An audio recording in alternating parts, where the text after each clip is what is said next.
Bonjour, nous inaugurons aujourd'hui cette première série des webinars qui sont organisés par l'UMCSP dans l'approche de la réflexion sur le centenaire de l'OCP. J'ai le plaisir d'inaugurer cette première série, cette première sortie sur le thème de l'OCP, une entreprise pilote, tenant compte des thèmes qui structurent cette intervention sur la géopolitique, l'économie, la sociologie et l'histoire de l'OCP. Tout d'abord, je me présente, je suis Arabi Jaidi, je suis Senior Fellow au Policy Center for the New South, je suis économiste, ex-enseignant à l'Université Mohammed V, et j'ai le plaisir donc de vous présenter cette intervention comme un premier point de débat sur les aspects, comme je le disais tout à l'heure, d'économie, de sociologie, d'histoire, de géopolitique de l'OCP. La question principale qui structurera mon intervention réside dans le fait de présenter un récit historique sur une entreprise pilote. Mais tout d'abord, une question méthodologique qu'il faudrait régler rapidement. Quelle approche retenir pour présenter ce récit historique d'une entreprise pilote qui est l'OCP? Il y a plusieurs approches de l'histoire et il faut prendre un parti pris, un choix. Il y a l'histoire telle qu'elle est présentée par la chronologie des faits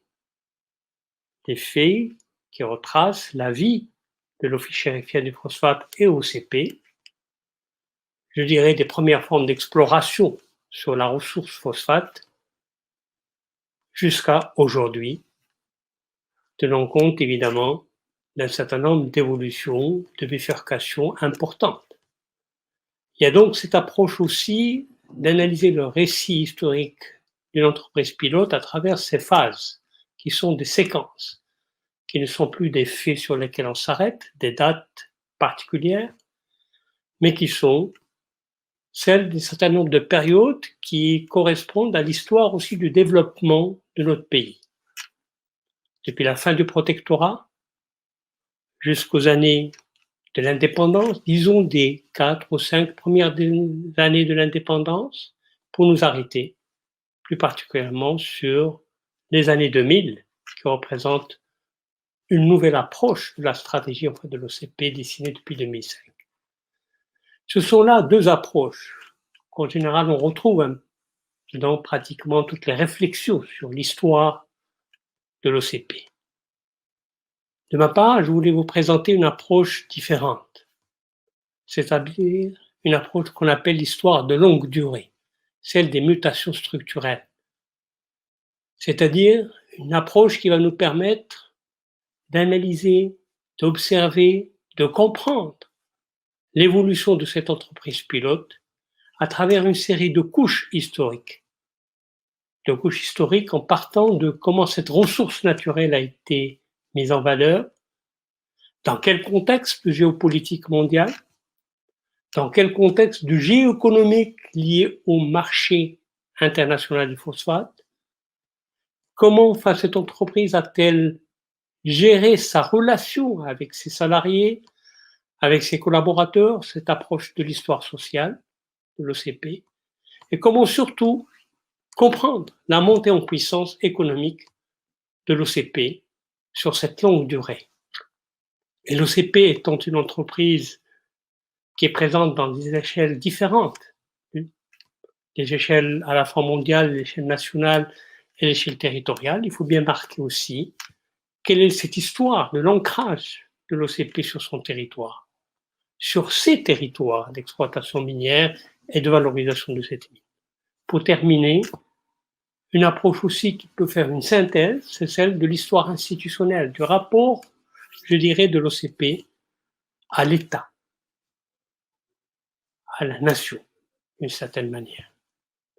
Voilà donc enfin le parti pris. Arrêtons-nous rapidement sur ce qu'on entend par entreprise pilote. Il y a plusieurs façons de, disons, de désigner ou d'analyser ou de caractériser une entreprise de cette dimension. C'est évidemment une entreprise nationale qui contribue à un certain nombre de performances de l'économie nationale, qu'on peut mesurer à travers sa contribution à la croissance économique. Et vous avez un tableau juste à votre droite qui permet de vous donner quelques indications. L'OCP ne travaille pas seule, elle travaille dans un écosystème qu'elle a généré, qu'elle a créé. Donc ce sont plus de 400 entreprises qui travaillent dans son environnement. Donc l'OCP, c'est aussi 8400 emplois stables. C'est aussi une part extrêmement importante de l'investissement national, de l'investissement public. C'est donc une entreprise nationale qui contribue à la consolidation du tissu industriel et qui permet justement aussi à notre économie, à notre nation, d'être, je dirais, très performante dans ce secteur et en même temps dans sa capacité d'exportation d'une matière première et de ses dérivés. C'est une entreprise aussi mondiale. Rappelons-nous, un indicateur fondamental, l'OCP est le second producteur mondial de la roche après la Chine. Il est le premier exportateur mondial des phosphates et de ses dérivés.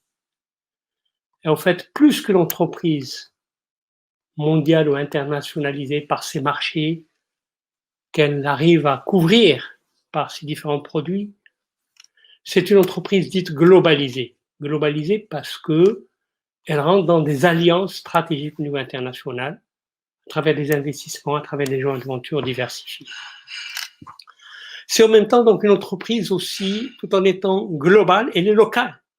Elle est locale parce qu'elle contribue au développement de ce territoire dans lesquels elle se déploie, à travers la mise en place d'un certain nombre d'écosystèmes industriels locaux, à travers l'engagement qu'elle a en tant que partenaire d'autres acteurs locaux, institutionnels ou économiques.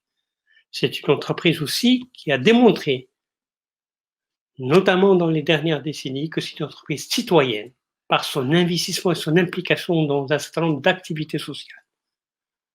Et en même temps, surtout très soucieuse de durabilité des ressources qu'elle mobilise ou qu'elle exploite pour justement créer de la valeur.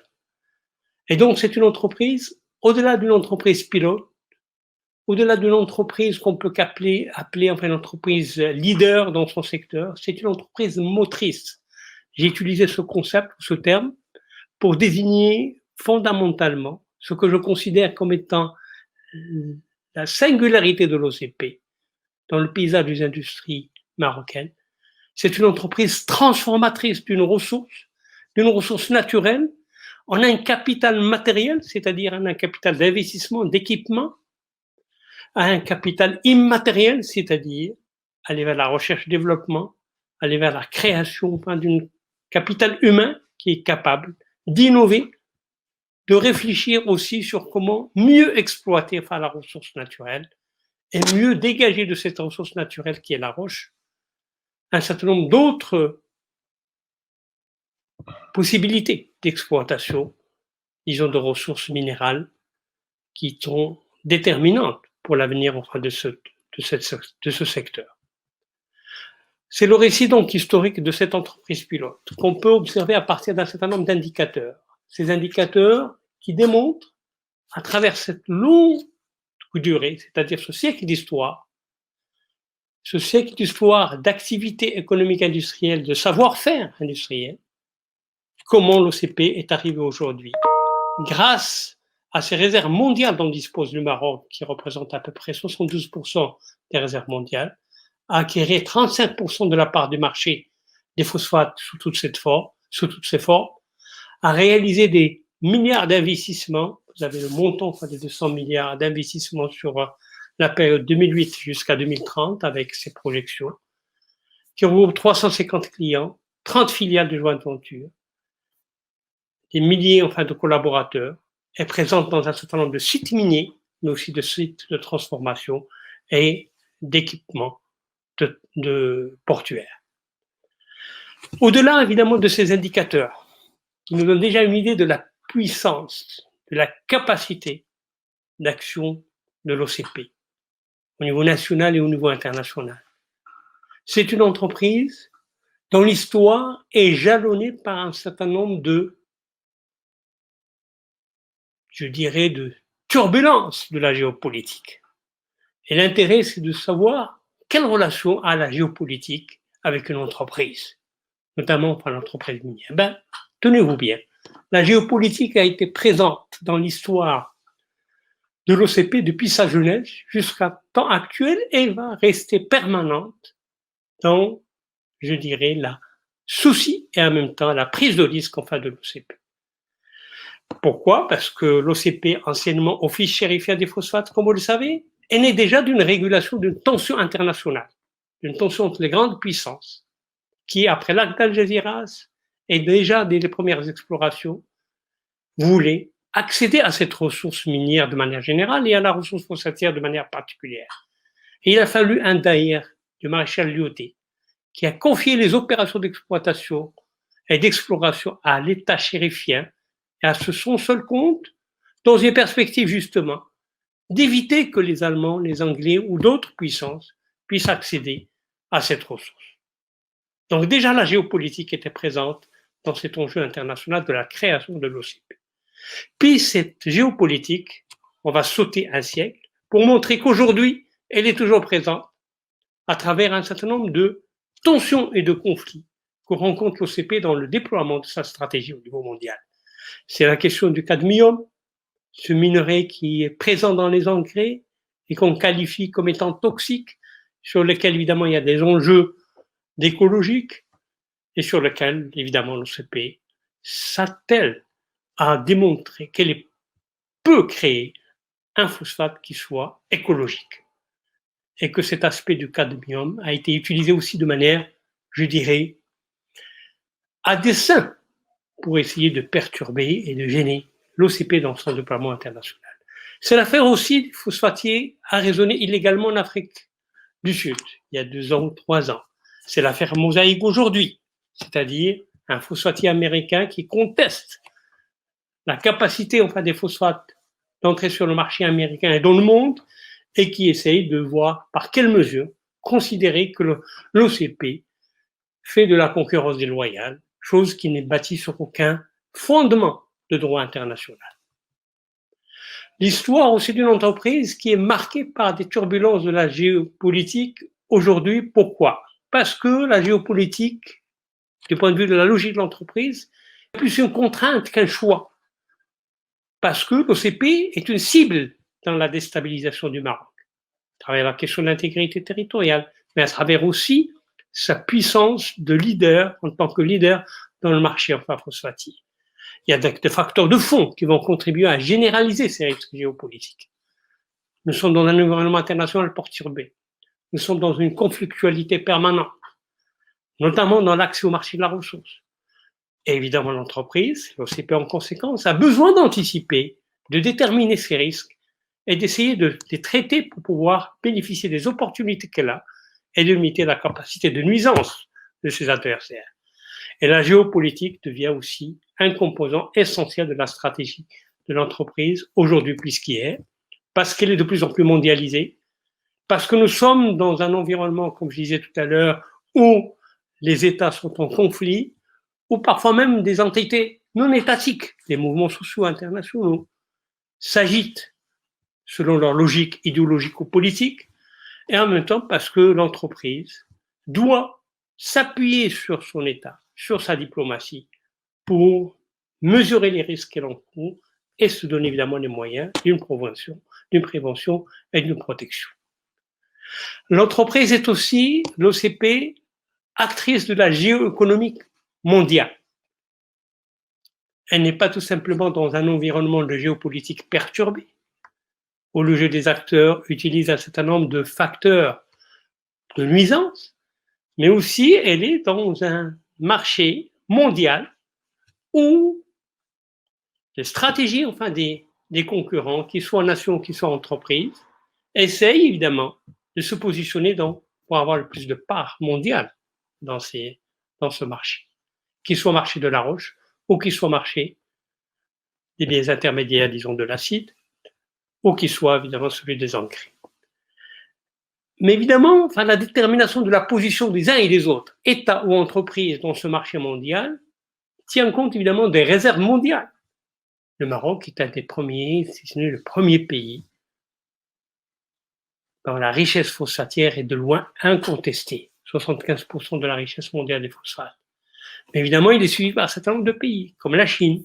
Mais la Chine, elle produit pour son marché intérieur, pas pour le marché de l'exportation. Il y a d'autres pays qui sont de petites puissances en émergence, que ce soit au Moyen-Orient, par exemple comme l'Arabie saoudite, qui, quelles que soient les limites de ses réserves, souhaite être un acteur important aussi, ou voudrait agir dans ce sens. Et donc, par conséquent, les réserves mondiales déterminent les capacités des pays ou des entreprises à se positionner dans cette lutte ou dans cette compétition pour justement être en mesure de tirer le mieux bénéfice enfin de cette ressource. Mais en même temps, la production aux yeux mondiales n'est pas nécessairement liée à la capacité en réserve.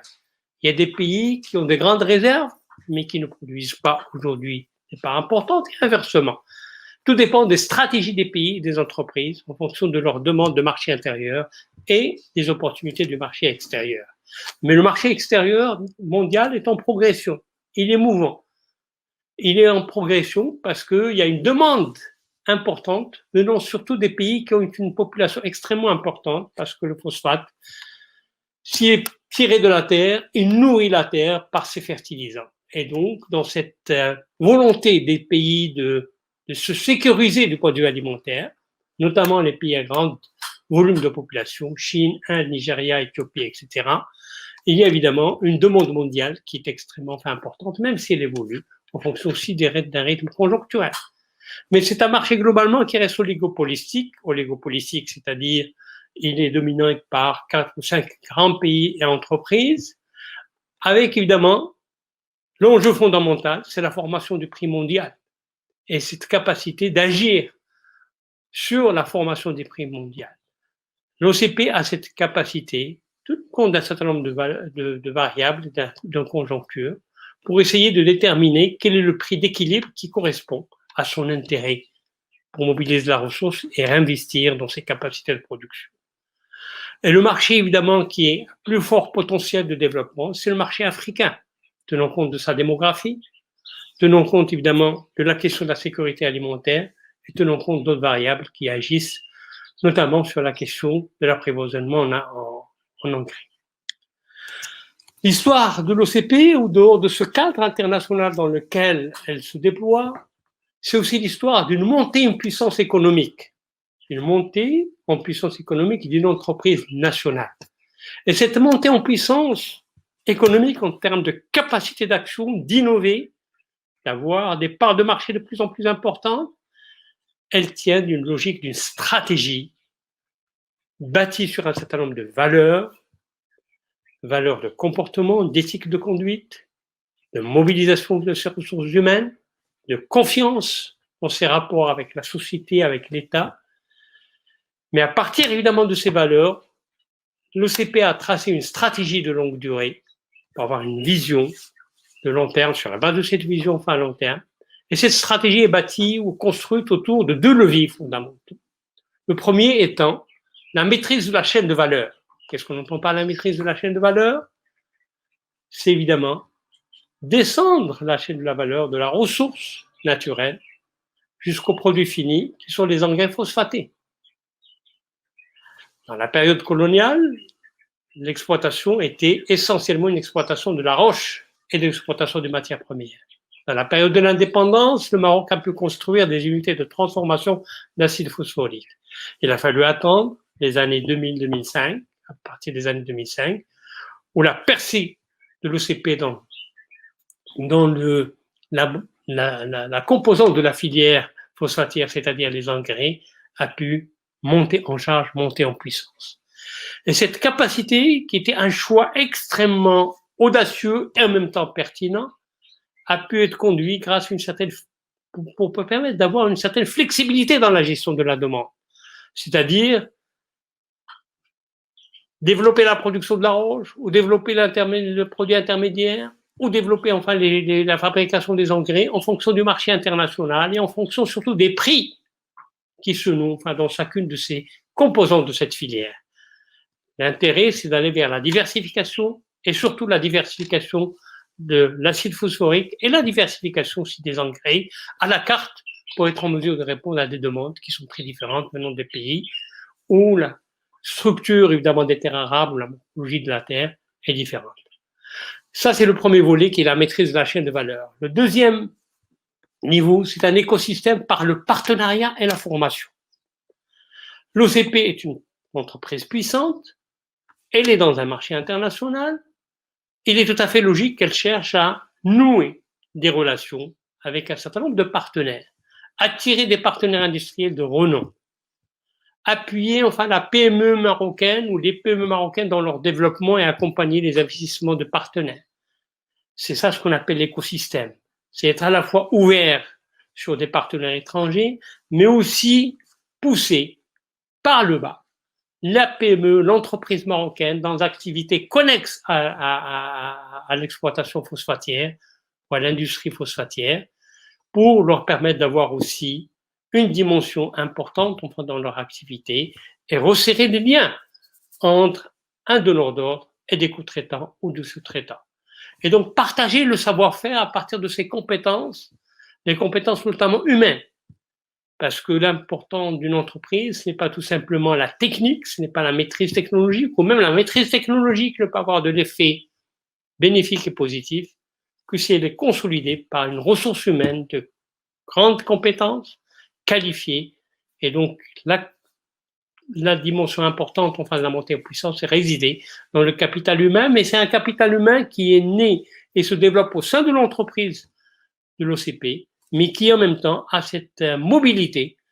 Et l'OCP contribue aussi à la formation du capital humain de toutes les entreprises avec lesquelles elle est en partenariat.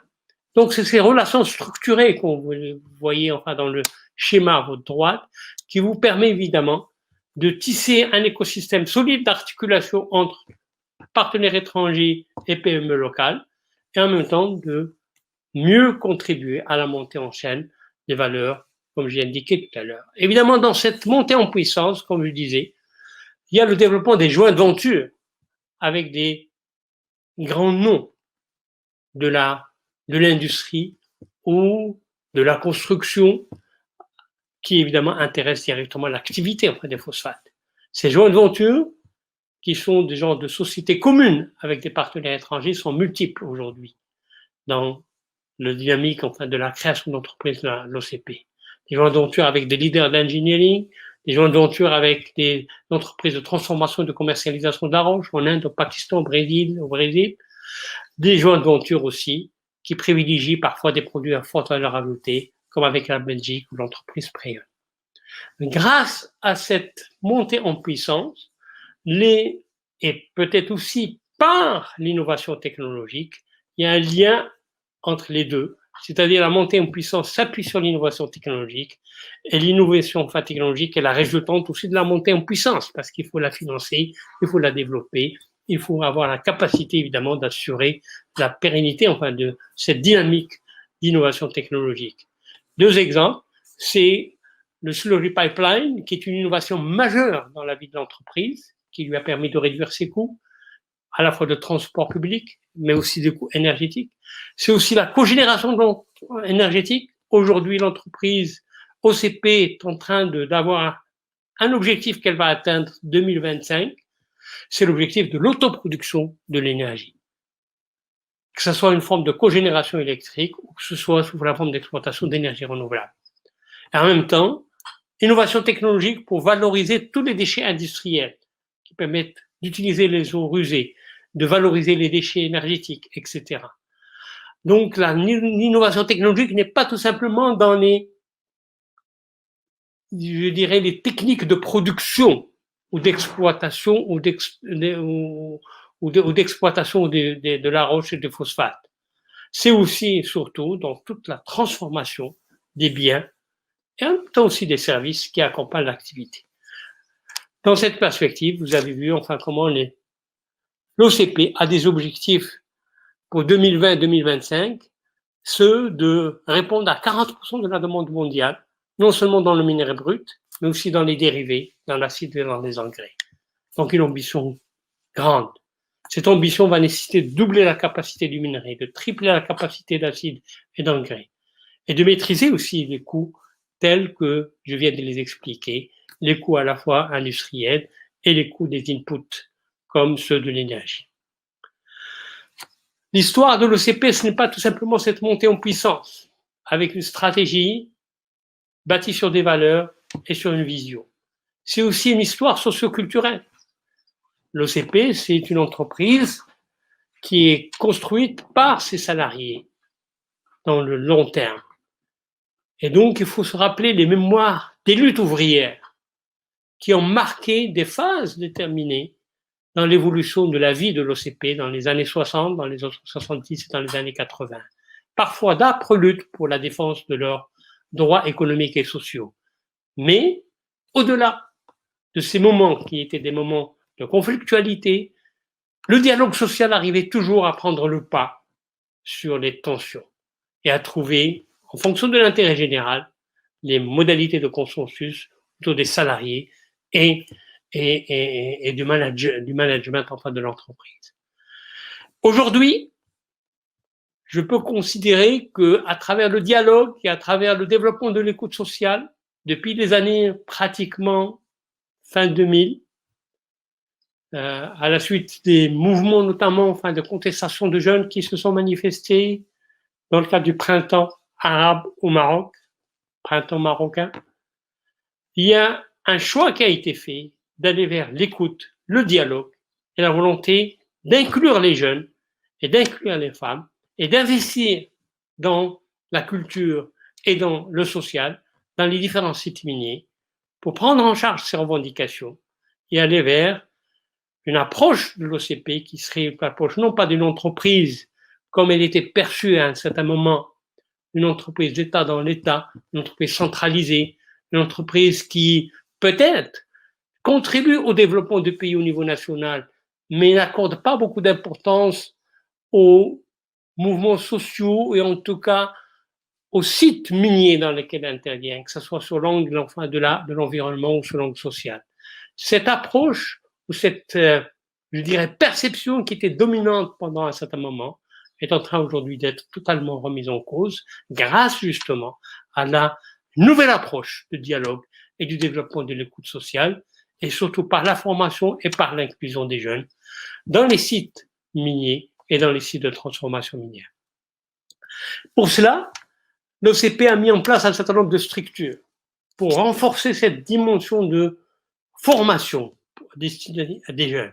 C'est l'Institut de l'entreprise qui est destiné essentiellement dans un premier temps à la formation en interne, mais les Skill Centers, qui sont des centres de formation ouverts pour les jeunes, présents un peu dans les différents sites miniers, d'une excellente facture professionnelle, et en même temps technique, et qui permet de renforcer non seulement les capacités des jeunes, mais les capacités des associations enfin, dans ces sites, et des centres de compétences industrielles qui permettent, dans les centres miniers ou dans les sites chimiques, d'aller vers plus de performance, d'innovation et d'accompagner les grands projets enfin, de l'OCP.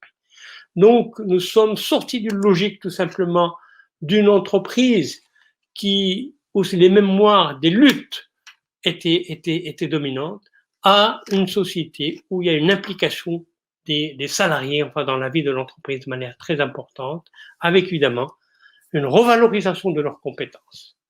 L'histoire socio-culturelle, c'est aussi la formation du capital humain à travers la formation et de la recherche. Aujourd'hui, nous sommes des invités de l'UM6P. C'est un symbole de la réussite enfin, de l'OCP grâce à la mise en place d'une université à Ben Guerir qui aujourd'hui est en train de, non seulement elle est déjà installée dans le paysage universitaire marocain, mais de se faire une place dans le paysage des universités à un niveau international et en Afrique particulièrement, avec une formation d'excellence diversifiée dans différentes activités et secteurs, liées parfois à des recherches de pointe sur la biotechnologie, notamment dans l'agriculture et d'autres, et qui, en même temps, localise un certain nombre de laboratoires de recherche dans plusieurs sites. C'est la technopole de Foumelouad, à Laayoune. C'est le lycée d'excellence de Ben Guelil, qui est destiné à former des jeunes qui aujourd'hui brillent par leur capacité de s'inscrire, en même temps de réussir des concours au niveau international dans les grandes écoles en France ou ailleurs, et en même temps aussi par des instituts de recherche de réflexion, comme le Policy Center auquel j'appartiens. Et donc, parallèlement à cela, la culture de l'OCP s'ancre de plus en plus aussi dans cette réflexion sur comment faire en sorte pour contribuer le plus à l'emploi au Maroc et à l'emploi dans son secteur. Évidemment par la création d'emplois directs et indirects à travers les projets qu'elle met en place, mais surtout à travers aussi le soutien qu'elle apporte soit aux PME marocaines, soit aux petites agricultures, enfin dans les différentes zones minières, l'agriculture sociale, les AGR, les produits de terroir. C'est une activité extrêmement dense et extrêmement large qui permet véritablement de renforcer les autres secteurs à créer de l'emploi à un moment où justement cette dimension sociale est extrêmement importante dans les objectifs de la cohésion sociale au Maroc et des actions en faveur des jeunes pour la recherche de leur premier emploi à travers, comme je disais tout à l'heure, les skills center. Au-delà, enfin, de cette action sur l'emploi et sur les ressources humaines, nous avons constaté que l'OCP, depuis, disons, enfin, les années 2005-2006, a mis l'accent énormément sur le volet d'intervention sociale, d'accompagnement de la politique, je dirais, de l'État, pour couvrir un certain nombre de déficits dans les secteurs sociaux, comme ceux de l'éducation, comme ceux de la santé, ou comme ceux de la culture et de l'exploitation de la richesse patrimoniale. Il y a donc enfin des initiatives multiples dont l'objectif est essentiellement de réduire les disparités entre le monde urbain et le monde rural, de créer enfin une offre de santé qui répond évidemment à des besoins exprimés enfin par les populations dans les sites miniers, les sites de transformation, et en même temps et surtout à être aussi un vecteur d'animation culturelle dans les territoires. L'histoire de l'entreprise de l'OCP n'est pas tout simplement une histoire sociale. C'est une histoire d'une entreprise territorialisée. Territorialisée, c'est-à-dire ancrée dans ces territoires. Où un certain nombre d'initiatives viennent des territoires. Ils ne viennent pas tout simplement du siège de Casablanca ou d'Ouro. À travers les acteurs présents enfin, dans ces territoires et à travers des formes de partenariat que nous, l'OCP, avec les autres acteurs institutionnels et économiques dans ces territoires. Mais l'aspect le plus important de l'ancrage de l'OCP dans les territoires, ce sont les projets urbains qu'elle mène à travers la reconversion d'un certain nombre de villes. Vous savez, disons-le de manière claire, la production de la roche ou des phosphates, même si aujourd'hui il se fait en plein air et pas par l'exploitation souterraine, en grande partie, c'est évidemment aussi une activité qui détruit l'environnement, qui crée un certain nombre de nuisances, de pollution, qui crée un certain nombre de nuisances dans la pollution de l'eau, qui crée un certain nombre de nuisances à travers les déchets. Et en même temps, nous avons connu un certain nombre de villes ouvrières qui, quel que soit leur aménagement, vivaient très mal ces situations, d'être dans un environnement écologique très peu enviable. Ben, cette situation est en train d'être remise en cause totalement et d'être pas tout simplement corrigée et redressée, mais aussi d'aller vers des projets urbains, comme on le disait, qui ont une forte orientation écologique, à travers les exemples de la ville verte de Ben Guelil et de la ville verte de Kholibga, à travers les évolutions urbaines que connaissent un certain nombre de sites, comme ceux de Technopole, enfin de Foumeloued, de l'autre côté de Laayoune, comme la métamorphose de la ville de Kholibga à travers la médiathèque et un certain nombre de musées qui sont en cours de construction, comme à travers le complexe industriel intégré de Safi, etc. Et ce sont des partenariats conventionnels avec les collectivités territoriales qui permettent justement d'impliquer les acteurs. Ce sont des initiatives de l'OCP, mais ces initiatives ne peuvent avoir des conditions de réussite que si elles impliquent aussi les partenaires locaux. Et donc, des relations de partenariat se déploient avec les régions, avec les communes. Difficile à mettre en œuvre parce que souvent l'OCP est sollicité financièrement, sollicité pour des travaux d'infrastructure, etc. Il fallait donc donner une logique et une cohérence à sa vision pour que les ressources financières injectées dans le territoire soient optimisées du point de vue de leur impact et soient visibles pour le citoyen et soient surtout bénéfiques aux citoyens et aux jeunes. C'est une histoire, comme je disais toujours, ancrée d'une entreprise ancrée dans ses territoires. Et l'ancrage dans le territoire, au-delà de ces projets urbains, on peut le saisir à travers les exigences de l'OCP sur la question des environnements. Je crois qu'il y a un effort colossal qui a été fait par l'OCP de ce point de vue.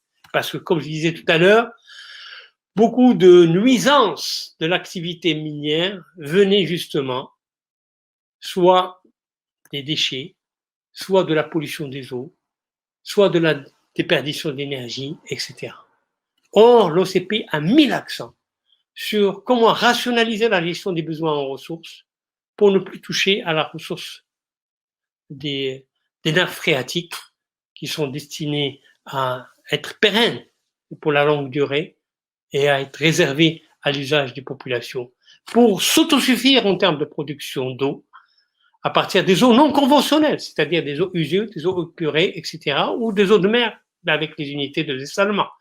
La rationalisation aussi de la gestion de l'énergie à travers la cogénération énergétique et l'évolution vers des énergies renouvelables, comme je disais, avec cette volonté d'aller vers une couverture des besoins électriques en énergie électrique sans émission de CO2, pour prendre en considération les évolutions technologiques, en même temps, je dirais, l'évolution de tous les engagements du Maroc au niveau des accords de Paris sur le climat.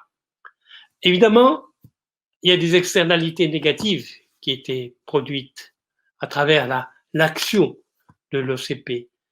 Et aujourd'hui, à travers les politiques qui sont mises en place par l'OCP, c'est la recherche, la protection des nappes phréatiques, c'est la réduction de l'émission de dioxyde de carbone notamment, et l'augmentation de la durée d'exploitation du gisement à travers le slurry pipeline qui permet d'avoir une économie de la ressource et d'aller chercher la ressource à un deuxième niveau et un troisième niveau. Et c'est en même temps la volonté de gérer les sites qui sont en fin d'exploitation. Et là aussi, il y a eu des grandes prouesses. C'est ce qu'on appelle la réhabilitation des sites miniers, la revitalisation d'un certain nombre de sites miniers pour leur donner un paysage qui est conforme à ce que pourrait être, je dirais, une ville verte, une ville moderne, une ville agréable à vivre. L'histoire d'une entreprise ancrée dans ce territoire, c'est aussi l'éclosion des écosystèmes locaux, des projets de soutien aux entreprises locales qui sont extrêmement importants. Comme je disais tout à l'heure, l'écosystème de l'OCP, c'est aussi le soutien à des PME qui travaillent avec l'OCP, mais aussi à l'entrepreneuriat local, indépendant et autonome, PME et TPE. C'est le soutien aux activités agricoles dans le cadre du Fonds d'innovation, Fund for Agriculture.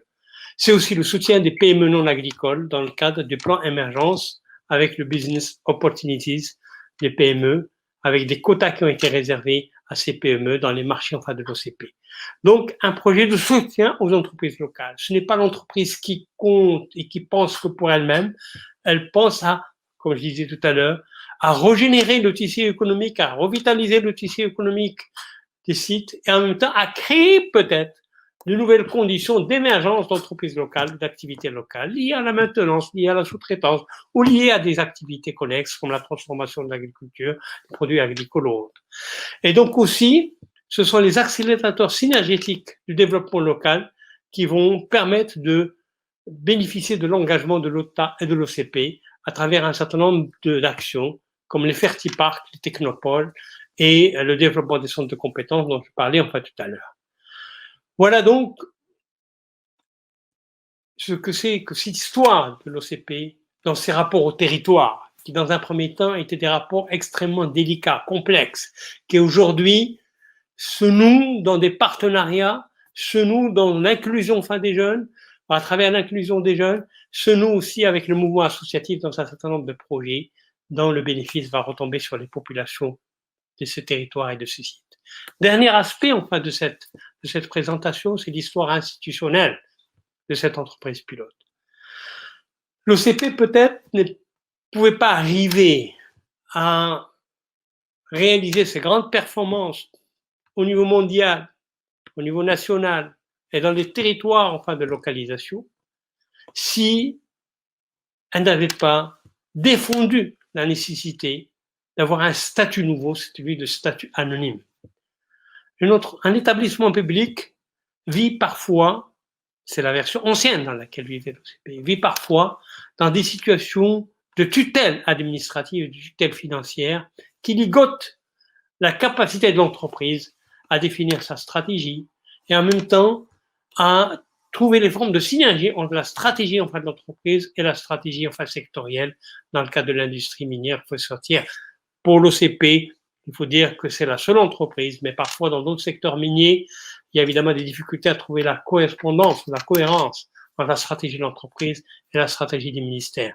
Mais le statut de société anonyme auquel est parvenu l'OCP depuis quelques années, l'a libéré de cette tutelle contraignante, lui a donné enfin plus de liberté d'action, mais en même temps plus de responsabilité à travers le recours à des partenariats institutionnels qui prennent part dans le capital, qui associent évidemment dans le capital enfin de l'OCP quelques institutions financières, notamment pour pouvoir mobiliser la ressource dans une logique de financement qui soit consolidée et pérenne. Et donc, une des dimensions aussi de l'évolution institutionnelle enfin de l'entreprise pilote, ce sont les réformes financières qu'elle a pu entreprendre, à la fois pour redresser, vous le voyez, pour redresser enfin sa situation de trésorerie, pour renforcer ses capitaux propres et pour dégager enfin des bénéfices. Le bilan aujourd'hui de l'OCP est un bilan positif. C'est un bilan aussi qui lui permet de transférer non seulement des transferts fiscaux ordinaires ou parafiscaux réguliers, mais de transférer une partie de ces excédents sous forme de patrimoine à l'État. Et donc, c'est une des entreprises qui, je dirais, transfère de la ressource financière vers l'entreprise. Ce n'est pas une situation commune au paysage des entreprises publiques marocaines qui vivent souvent sous la dépendance des transferts de l'État, des transferts financiers de l'État vers les entreprises. L'OCP, grâce à sa maîtrise de sa gestion, grâce à sa capacité de déploiement de la stratégie, a pu générer non seulement de la ressource, ce qui lui permet d'être en bonne santé. Certains vous diront qu'elle est endettée, mais l'endettement est tout à fait positif s'il est soutenable, parce qu'il permet justement d'être injecté enfin dans la production, d'être injecté dans le renforcement des capacités et d'être un vecteur de création de valeur additionnelle dans l'avenir. Et je pense que ce souci de veiller à la soutenabilité de la dette est très présent dans la stratégie enfin de l'OCP, ce qui lui permet d'être à l'aise dans ses rapports avec l'État et d'être contribué au budget, ce qui lui permet donc de redéfinir les rapports avec l'État. Ce ne sont plus des rapports de tutelle tatillonne, ce sont des rapports d'une entreprise stratégique qui sert l'intérêt national et qui en même temps négocie avec l'État le déploiement de sa stratégie, tout en étant dans une logique de gestion qui répond aux règles de bonne gouvernance. Et ces règles de bonne gouvernance ont connu une certaine évolution dans le temps, à partir évidemment de la mise en place de ce qu'on appelle les contrats programmes avec le ministère des Finances, puis l'application des règles de bonne conduite, puis, je dirais, les règles de bonne gouvernance, c'est-à-dire ceux d'une entreprise à la fois compétitive et d'une entreprise citoyenne et d'une entreprise où la transparence et le rond de compte est présent à travers ses comptes, à travers son bilan financier, à travers la certification internationale de ses comptes. C'est ce qui lui permet d'ailleurs d'aller vers le marché international, le marché national obligataire ou le marché international obligataire, dans de bonnes conditions de notation pour mobiliser une ressource qui soit réinjectée pour le bien-être à la fois, pour, disons, voilà, la croissance de l'entreprise, la mise en place de sa stratégie et en même temps le bien-être, évidemment, qu'elle génère sur les territoires et au sein enfin, de la population, des salariés et de manière générale pour le bien-être enfin, des citoyens marocains. Voilà donc comment cette histoire que j'ai raconté en posant une première question, quelle histoire, c'est-à-dire quelle méthode, puis on vient de dire à la fin, quelle histoire, avec un grand point d'exclamation, c'est-à-dire nous sommes face à une entreprise qui est véritablement un modèle, qui est non seulement leader dans son marché international, on peut être leader dans son marché international et avoir des réserves que connaît le Maroc, être dans une situation passive, de consommer beaucoup plus de produits et d'innover et de préparer l'après-phosphate, même si cet après-phosphate n'est pas comme, je dirais, l'après-pétrole. Nous avons des réserves suffisamment abondantes pour une durée de vie longue. Mais l'essentiel, c'est de faire bénéficier l'économie nationale d'un certain nombre d'activités en contrôlant cette chaîne de valeur de la roche jusqu'aux engrais et en étant dans un souci de partager la connaissance, de partager la technologie, de partager aussi avec le monde de l'entreprise les réussites que connaît enfin l'entreprise pilote. C'est pour cela qu'elle est une entreprise transformatrice, qu'elle est une entreprise non seulement pilote, mais une entreprise motrice. Merci enfin pour votre écoute. Nous allons maintenant ouvrir le débat, ce qui est prévu enfin un quart d'heure, 20 minutes, pour nous permettre de débattre ensemble, parce que là est l'intérêt évidemment de ce genre de conférence, c'est aussi d'être à l'écoute enfin des interrogations de ceux qui suivent évidemment l'activité de l'OCP, ceux qui s'intéressent à notre économie nationale. Je suis à votre écoute pour répondre à vos questions et j'essaierai d'y répondre avec le plus de clarté et la synthèse requise. Merci.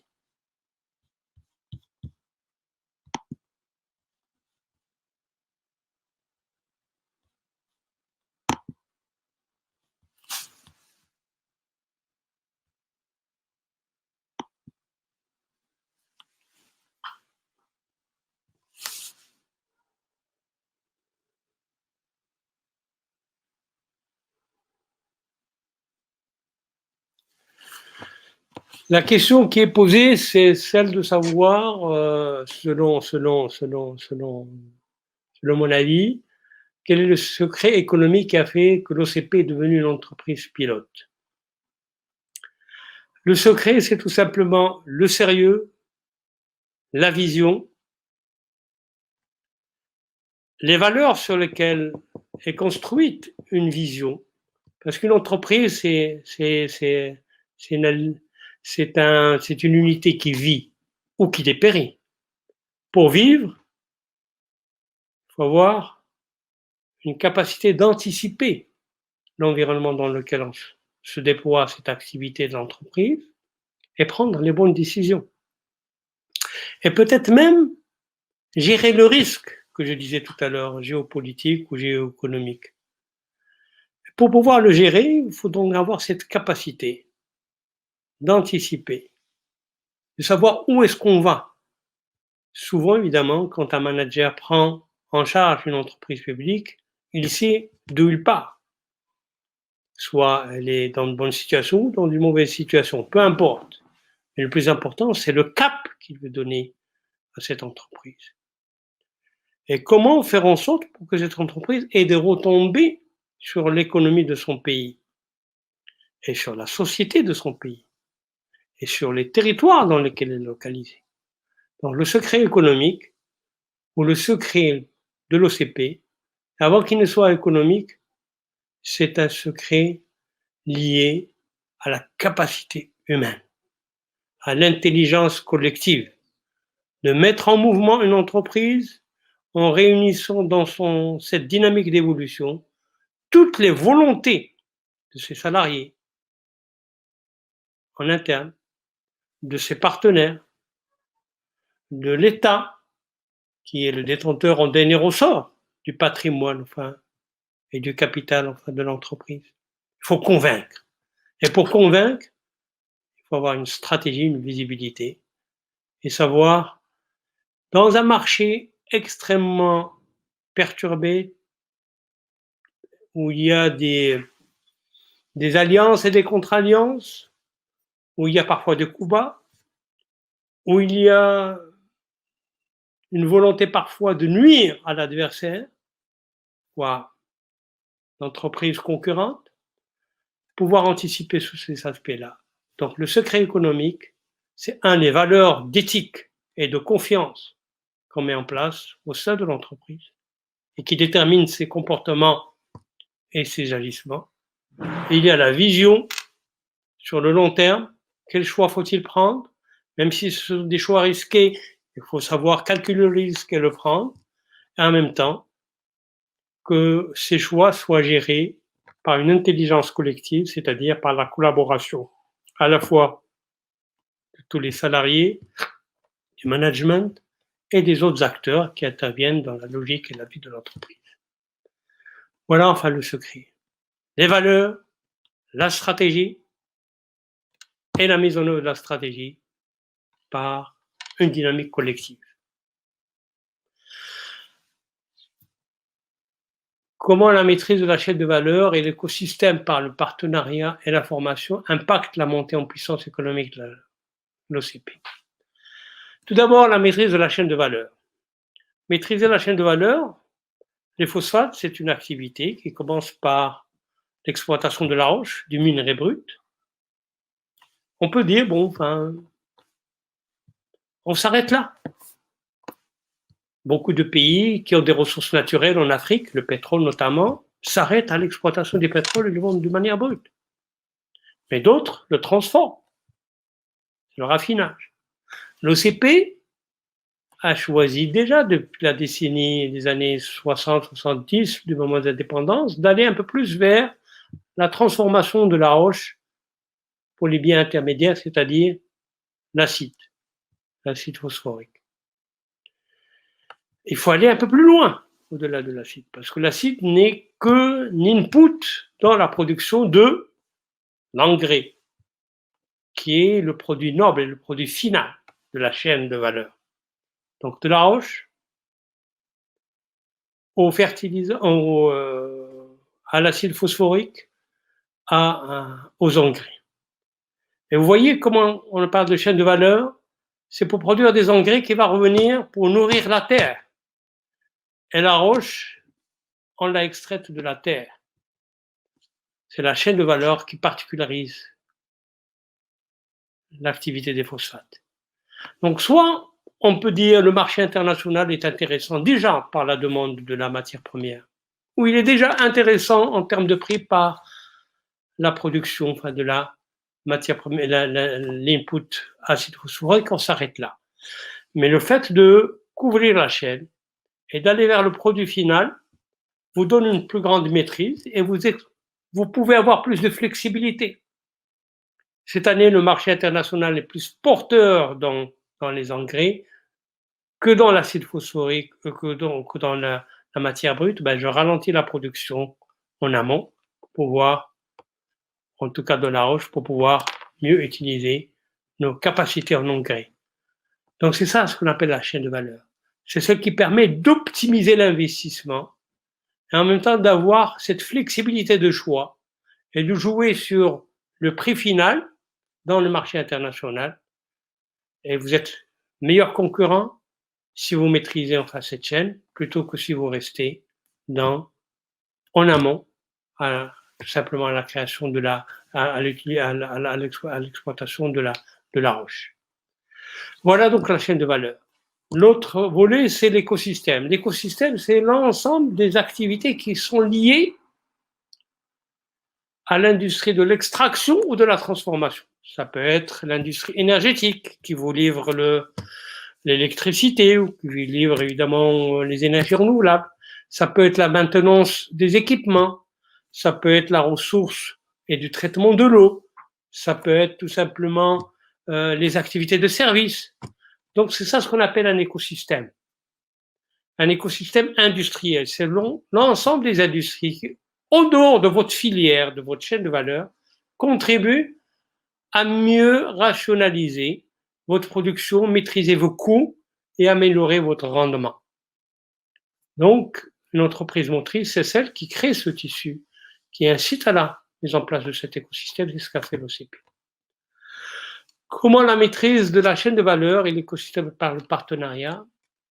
Évidemment, les écosystèmes ne peuvent se faire que dans ces partenariats. Ça peut être des partenariats technologiques, ça peut être des partenariats de marché, ça peut être un partenariat dans la création de l'entreprise de maintenance, etc. Donc c'est ça le partenariat. Ce sont les joint ventures qu'a créé pour sécuriser les marchés et pour maîtriser aussi les intrants dans le marché. On y a des partenaires en amont et des partenaires en aval. Par exemple, dans l'entreprise qui est l'OCP, il y a eu des partenariats faits avec l'Inde ou avec le Pakistan dans la perspective, c'est-à-dire le partenariat, c'est créer des sociétés communes. C'est pour sécuriser l'accès au marché pakistanais, au marché de l'Inde, qui sont des marchés extrêmement importants en termes de volume de demande vu l'effectif de leur population. Donc voilà la création de cet écosystème sous forme de partenariat avec des entreprises nationales ou internationales pour optimiser la maîtrise de la chaîne de valeur. Est-ce que les objectifs cités pour la période 2020-2025 ne sont pas très ambitieux au vu de la situation pandémique actuelle? Il est certain que les objectifs sont liés, premièrement, ce sont les objectifs liés à la demande internationale, à la demande à la fois d'engrais, à la demande d'acide phosphorique. Et c'est sur la base de cette demande et cette capacité de répondre à la demande que la décision d'investir sur l'élargissement des capacités a été prise par l'OCP. Je pense qu'aujourd'hui, il y a évidemment la pandémie qui est là, qui perturbe un peu le champ de l'économie mondiale d'une certaine manière, qui perturbe parfois même un certain nombre de chaînes de valeur. Mais je dirais une chose. Dans le secteur des phosphates, l'activité du phosphate est intimement liée à quoi? À la création des fertilisants, des engrais, qui sont destinés à être utilisés par les pays qui ont un volume de population important, en vue d'assurer un meilleur rendement de leur agriculture, une activité et une productivité plus élevée de leur agriculture. Pourquoi? Pour subvenir à leurs besoins de la population, aux besoins nutritionnels de base, dans les céréales et autres. Donc, par conséquence, on peut considérer que malgré la pandémie qui sévit et qui va toucher un certain nombre de secteurs, comme l'automobile, comme l'aérospatiale, etc. Par contre, un des enjeux de la pandémie, c'est aussi d'assurer non seulement la sécurité alimentaire, mais certains disent la souveraineté alimentaire, c'est-à-dire être en mesure de produire en interne ce que l'on peut produire pour faire face à nos besoins. Et le terme de souveraineté alimentaire ne peut être, ou l'objectif de souveraineté alimentaire, notamment dans les pays à forte population et à forte demande d'engrais, que sont l'Afrique et l'Asie, notamment en Inde, d'une certaine manière. Cet objectif ne peut être atteint que si on utilise au mieux les engrais, en tenant compte, et c'est ça ce qu'a anticipé l'OCP, à faire une carte différenciée des engrais en fonction de la nature des terres arables dans un certain nombre de pays. C'est un choix qui lui a permis d'ailleurs d'être un acteur aujourd'hui en Afrique, non seulement pour accompagner l'usage des engrais dans beaucoup de pays, mais aussi pour créer des engrais dans des joint ventures avec un certain nombre de grands pays comme le Nigeria et comme l'Éthiopie. Donc, si la pandémie perturbe l'économie mondiale de certaine manière, peut-être tenons compte de cet objectif stratégique qui, au contraire, incite les pays pour répondre à la pandémie d'être dans une logique de non-dépendance de l'extérieur et de produire le bien nutritionnel et alimentaire nécessaire, qui leur sont nécessaires, de renforcer l'usage des fertilisants. Donc, ça laisse la possibilité pour l'OCP et pour, évidemment, l'industrie phosphatière d'être, je dirais, moins touchée par la pandémie, ou moins sujette à des risques, disons, de demande, que le sont d'autres, disons, matières premières comme le pétrole ou d'autres biens transformés comme l'automobile ou comme l'aérospatiale ou comme la mécanique ou autre. Comment l'UM6P à Bengli contribue à l'image pilote qu'OCP est en train de continuer à développer? Elle n'est pas tout simplement, elle contribue à l'image pilote parce que elle est une université qui est une université d'excellence, qui est une université qui a fait un choix de discipline liée à tout ce qui est de plus avancé dans la recherche, liée soit à l'agriculture, au climat, aux biotechniques, etc. Donc, dans le choix des disciplines qu'elle a mis en place, l'UM6P s'impose déjà dans le paysage, comme disait, universitaire, non seulement national, mais africain, en nouant un certain nombre de partenariats, et dans des relations avec des grandes universités internationales américaines ou européennes, pour mettre en place des modules de formation, pour mettre en place des laboratoires de recherche, etc. Donc l'UM6P en elle-même est un fleuron de l'université marocaine qui va certainement progresser parce qu'ils ont fait des choix extrêmement importants, non seulement dans les disciplines sur lesquelles ils construisent leur spécialité ou leur spécialité, mais aussi dans la manière dont est gérée l'université. Elle contribue à l'image pilote de l'OCP comment? Premièrement parce qu'elle accompagne l'OCP, ou l'OCP l'accompagne aussi, elle accompagne l'OCP dans un certain nombre de recherches liées à la roche, au phosphate, liées aux technologies utilisées dans l'exploitation ou la transformation, liées au développement des énergies non renouvelables.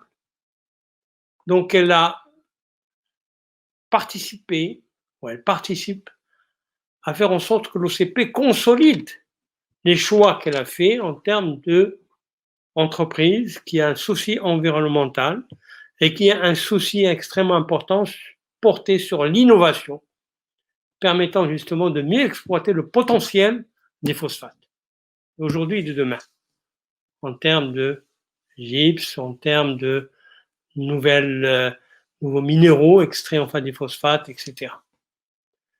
Donc voilà en quoi il y a un lien, une interaction entre l'OCP qui a pu initier cette université, qui lui a donné les moyens, qui lui a permis d'avoir ce rayonnement grâce au réseau de relations que l'OCP avait au niveau international, hein, et comment d'un autre côté, l'UM6P, grâce à la réussite d'un certain nombre de formations d'avant-garde, permet justement de doter l'OCP de ressources humaines, de doter l'économie nationale en ressources humaines qualifiées dans un certain nombre de secteurs, et d'être à la pointe de la recherche, développement, dans un certain nombre d'activités.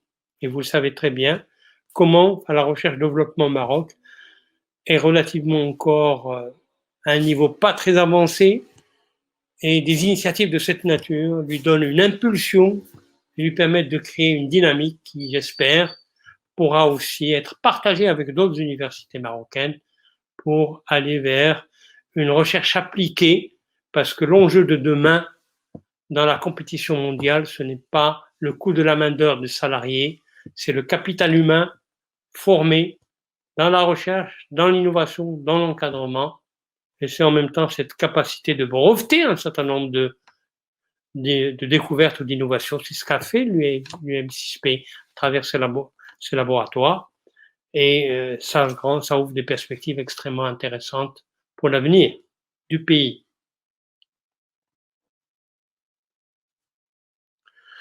Autre question, de la culture ouvrière à la formation du capital humain, comment OCP a réussi cette transition?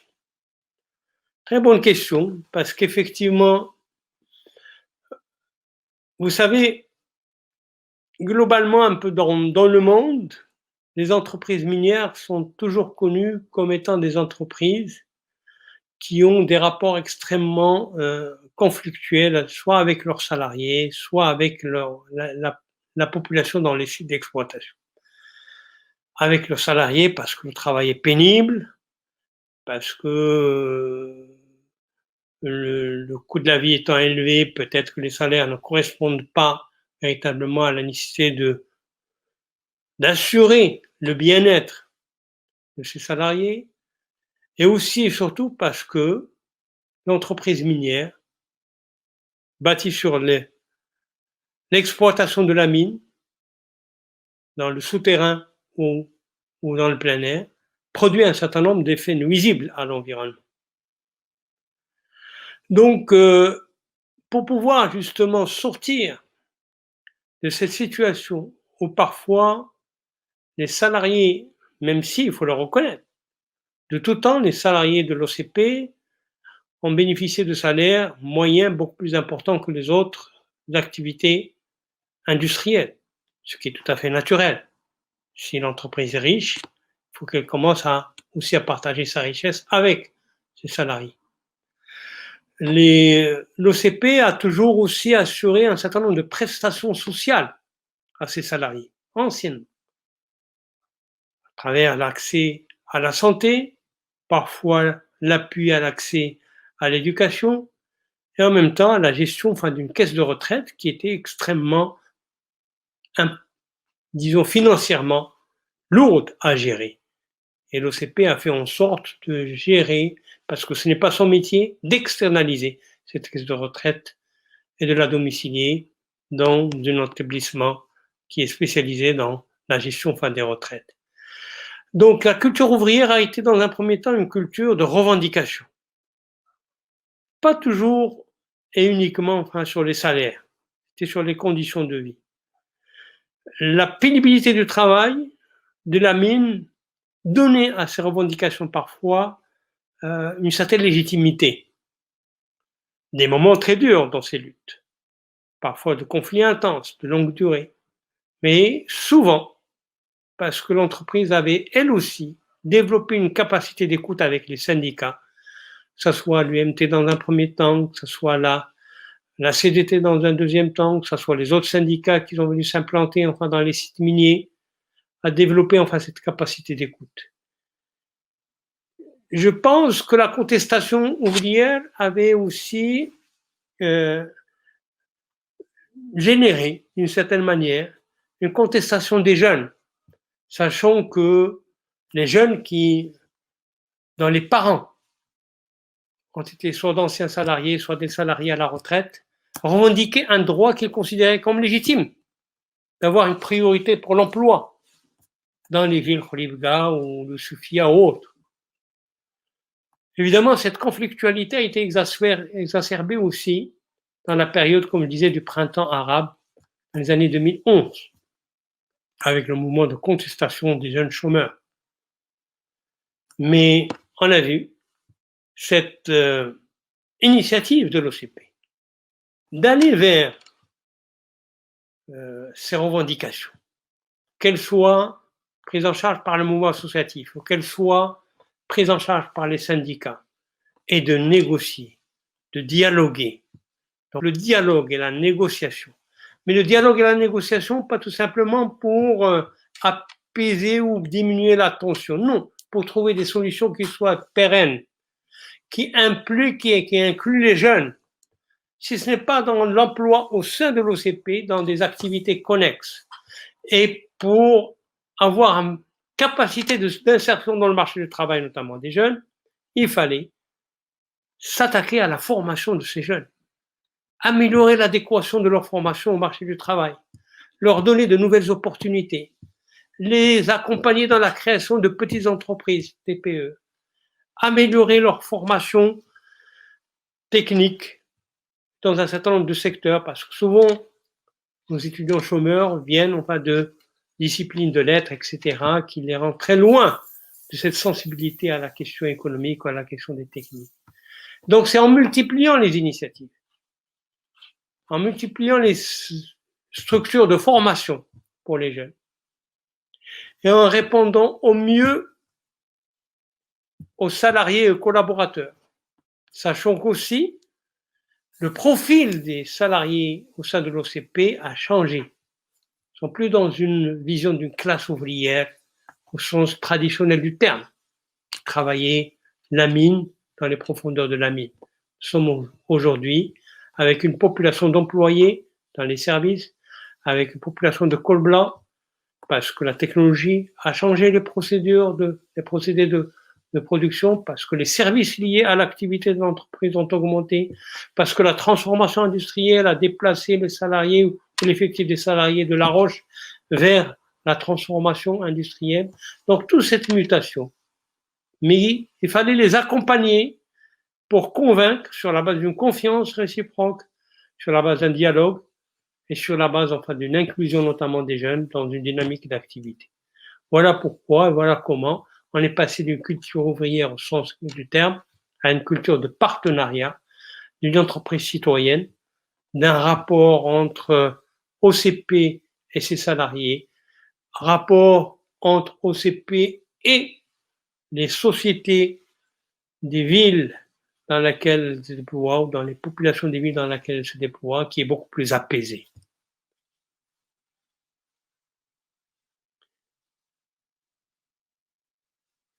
Quels sont les mécanismes à mettre en place pour pérenniser cette évolution flamboyante? Tirer les leçons du passé. Comment on a réussi? Comment consolider la réussite?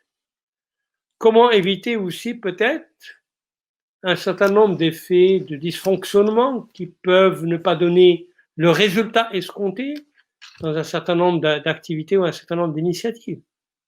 Mais reconduire ce qui a été la base de la réussite.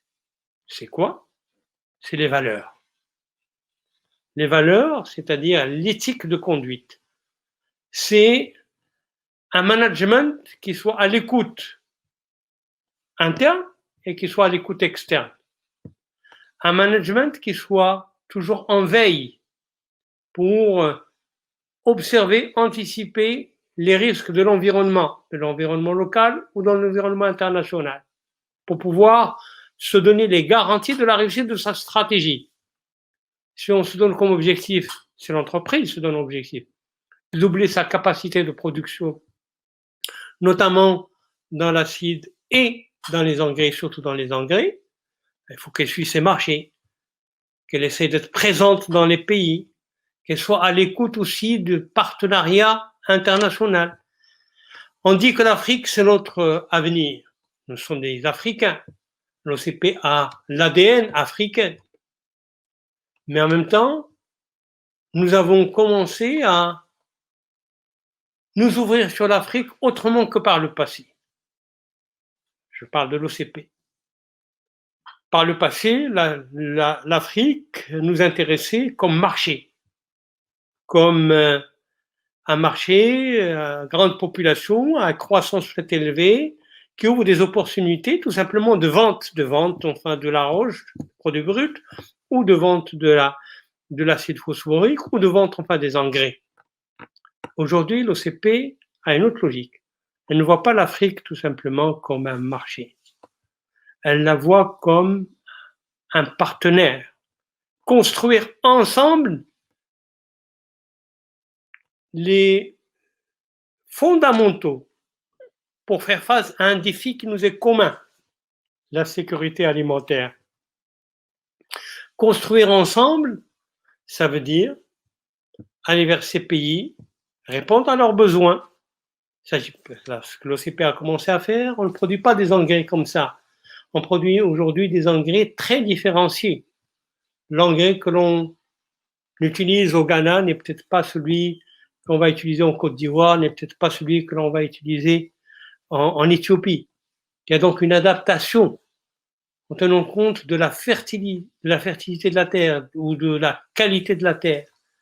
Produire enfin, des fertilisants qui soient adaptés à ces terres arables. Et donc, parallèlement à cela, peut-être même domicilier dans ce pays un certain nombre d'unités qui produisent des engrais ou qui produisent de l'acide. C'est ce qui se passe évidemment avec le Nigeria, c'est ce qui se passe avec l'Éthiopie, c'est ce qui est en train peut-être d'être négocié avec d'autres pays. Donc, avoir cette vision, d'être toujours présent sur le marché international, de nouer des partenariats solides avec les pays avec lesquels nous avons déjà une ancienneté, disons, de partenariat. Je parle notamment de l'Inde et du Pakistan, mais avec les pays africains qui sont dans les premières phases de mise en place, évidemment, d'une stratégie de création d'engrais adaptés à leur sol, etc. Et l'autre facteur important, à mon avis, c'est la transparence, c'est la clarté de la vision, c'est la responsabilité, et c'est encore une fois, ce système de valeurs sur lequel on construit une stratégie et comment la construire dans une intelligence collective en mettant en mouvement les apports respectifs de toutes les parties prenantes de ces stratégies, qu'elles soient en interne au sein du groupe ou qu'elles soient en externe avec ses partenaires. Ben voilà, j'espère que cette première séance de ce cycle de conférences vous a intéressé par son thème, par les idées sur lesquelles nous avons eu l'occasion de débattre. Il y a certainement beaucoup d'autres questions qui restent posées. Ce n'est qu'un premier rendez-vous. Vous allez avoir d'autres rendez-vous dans d'autres thèmes et peut-être que l'IM6P va ériger ces rencontres en une pratique régulière de contact et de dialogue avec les jeunes et les moins jeunes qui s'intéressent à notre économie, qui s'intéressent à notre activité phosphatière.